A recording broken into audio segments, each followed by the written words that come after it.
Saya Eka Mulyani. Di sini saya akan menjelaskan mengenai produk derivatif.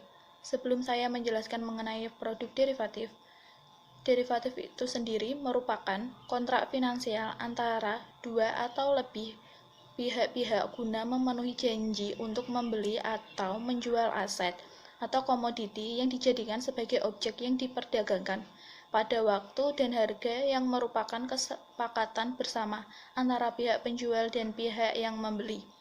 Sedangkan derivatives itu merupakan nama sekumpulan instrumen finansial yang terdiri dari surat-surat yang mempunyai harga. Nah, produk derivatif sendiri itu suatu produk dengan nilai tergantung dari produk atau transaksi yang mendasari, atau bisa disebut dengan underlying transaction. Di antaranya produk derivatif sebagai berikut.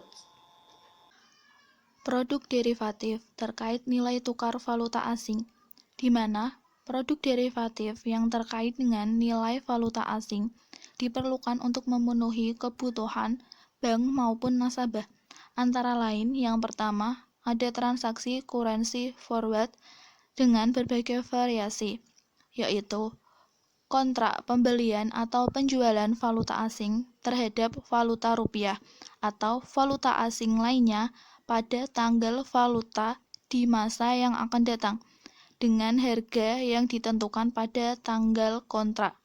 Yang kedua, ada transaksi currency swap, yaitu kontrak pembelian atau penjualan valuta asing terhadap rupiah atau valuta asing lainnya pada tanggal valuta tertentu, sekaligus dengan perjanjian untuk menjual atau membeli kembali pada tanggal valuta yang berbeda dengan harga yang ditentukan pada tanggal kontrak ditutup.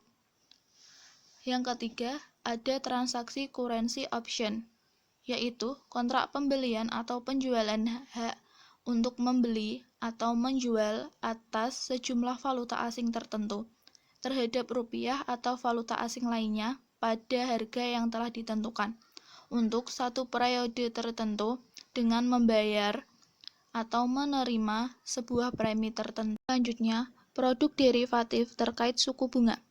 Produk derivatif yang terkait dengan suku bunga atau interest rate untuk memenuhi kebutuhan bank maupun nasabah yang dapat dilaksanakan oleh bank antara lain, yang pertama ada forward rate agreement, yaitu suatu kontrak antara dua pihak untuk menetapkan suatu suku bunga masa depan pada tingkat yang ditentukan untuk jangka waktu yang sudah disepakati lebih dulu.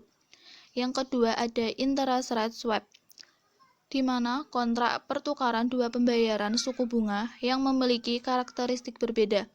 Perbedaan karakteristik tersebut antara lain sifat bunga atau indeks yang digunakan oleh kontrak interest rate swap tidak melakukan penyerahan pokok. Nilai pokok hanya sebagai patokan national amount.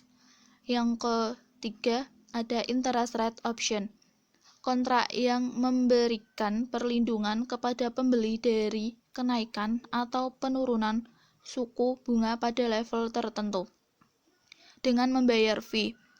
Kontrak ini tidak melakukan penyerahan pokok valuta. Yang terakhir, produk derivatif terkait surat berharga, di mana produk derivatif terkait dengan surat berharga digunakan untuk memenuhi kebutuhan bank maupun nasabah, antara lain bond option, yaitu kontrak pembelian atau penjualan hak untuk membeli atau menjual surat berharga pada harga yang telah ditentukan untuk suatu periode tertentu dengan membayar atau menerima sebuah premi tertentu. Sekian penjelasan dari saya mengenai produk derivatif. Semoga bermanfaat.